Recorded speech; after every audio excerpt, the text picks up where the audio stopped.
again, but this time it's Jutsu. Finding Nemo, explained by a black man. So let's just get it.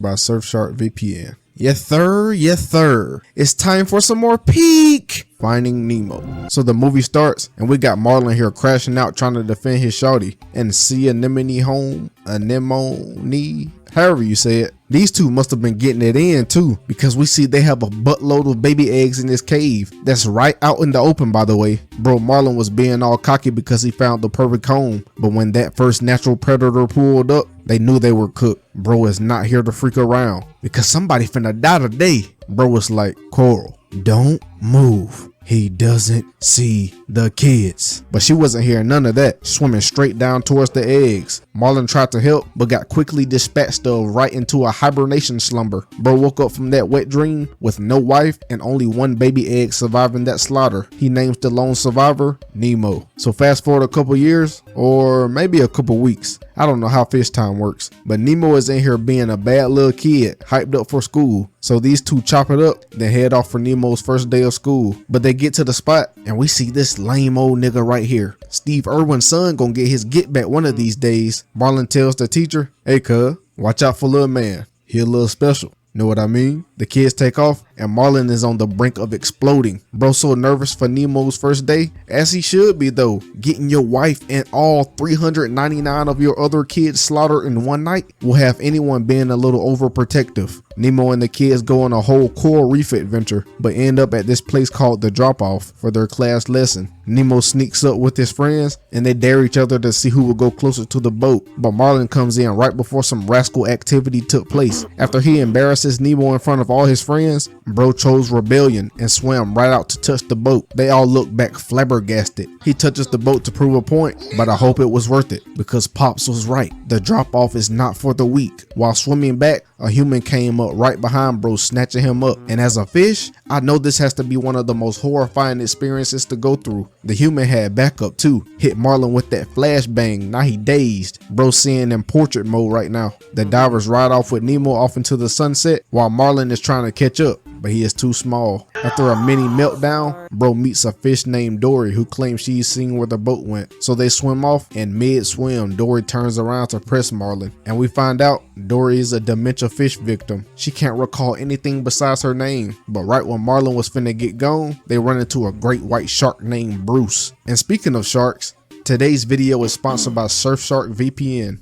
Alright, I'm just minding my business, trying to find a new anime to watch, when suddenly, BAM! Pop-ups everywhere. Ads asking me about my search history, my life choices, even my deepest fears. Like chill, I was just looking for the new Solo Leveling episode with the default villain smile. After pressing them, Bruce takes them to this abandoned submarine, and the other sharks just down here waiting. But turns out these fools are some rehabbing flesh eaters over here having a therapy session about not eating other fish. Everybody speaks their mind, and it gets to Marlin, and he Until Dory,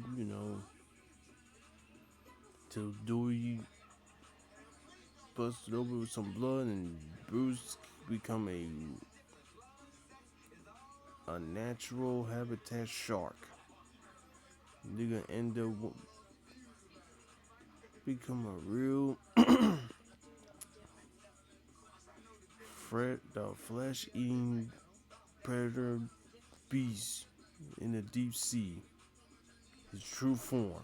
He tells his whole story. Got the everybody speaks their mind, and it gets to Marlin, and he tells his whole story. Got the sharks feeling all bad and stuff. Marlin swims away to try and read what's on the goggles from that diver that boat ganked Nemo. While arguing with Dory, Marlin ended up making her nose bleed, and guess where the blood went? If you guessed, into the nose of the newly sobered bloodlusted shark. You're correct. Bruce hit that booger sugar and started tweaking. Oh, it's that tight blood I smell. The other sharks had to hold him back from grubbing on Marlin and Dory. He chased them through the whole submarine, and if this is what you call thinking with your head, I don't want to do it. Then look at the "Here's Johnny" reference. Even though I couldn't put two and two together until I got a bit older and actually watched The Shining, but that's cool. These two escape into the missile launcher, but all that tweaking gonna turn them into fish casserole. Bruce launched that missile hitting one of the sea mines. And let me pause here. Why the freak are there active sea mines just chilling in the middle of the ocean? Well, back with our guy Nemo, he just got dumped into this tank.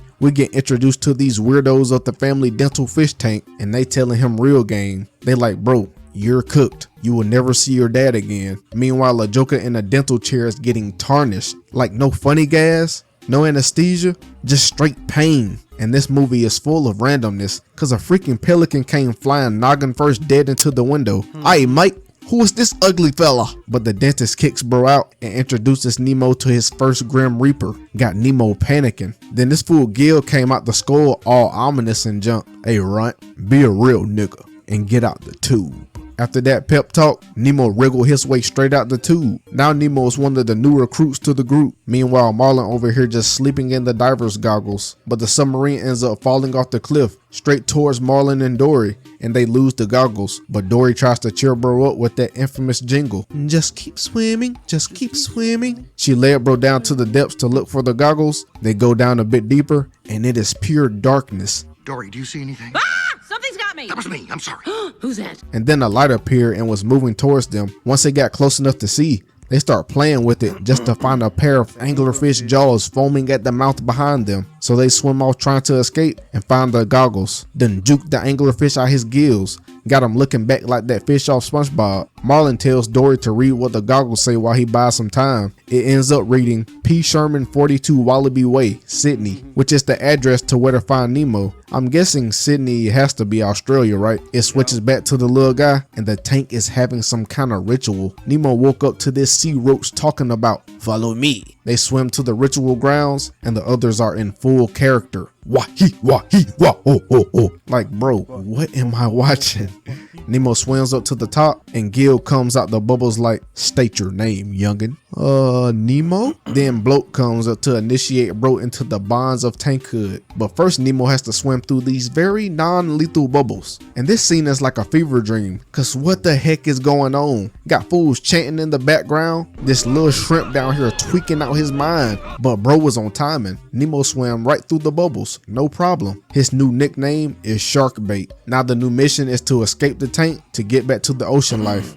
Gil gives the rundown on this elaborate Mission Impossible scheme. But first, Nemo has to do some training. Now that Marlin and Dory have the address to find Nemo, all they have to do now is actually find out how to get there. So they ask this group of fish, but they not hearing none of it and swim off. Marlin tries to ditch Dory and gaslit her into a tearjerker. The fish group came back and tried to defend her. These fish can apparently harmonize, turning themselves into three-dimensional symbols. So they ask them a bunch of questions trying to get the directions to Australia. The fish end up pointing them in the right direction, literally, and they have to swim through this scary looking trench. But instead of swimming through like they were supposed to, Marlin talks Dory into swimming up, running into a horde of stinging jellyfish. And only Marlin can bear their stings because of that freaky old relationship he has with them sea anemones. So as they're swimming through, Dory is getting tagged left and right by these jellyfish. Marlin turned around to see Dory laid out, slumped, but like a good fishy, he saves her from near death and they both pass out. Across the ocean, we see Gil preparing Nemo on how to stop the tank filter for their master plan. So apparently, he has to jam a pebble into this rotator to stop the filter. But during the practice session, Nemo ended up getting stuck and almost turned into an entree on Chopped. But they saved bro and abandoned the plan because it's too risky. So Marlin wakes up on the back of a sea turtle named Crush, and bro is taking him and Dory to Australia by this ocean highway or sea current thingamajig. This mug is like a sea roller coaster maneuvering through the sea. Marlin went to go see Dory and she's down here playing with the baby sea turtles. Look at little Crush Jr. His name is Squirt and he's just like his dad. Look at him. But Crush gives Marlin some great dad advice and now he is also getting to know the turtles. Marlin gives everyone the rundown on how Nemo got lost and they all locked in.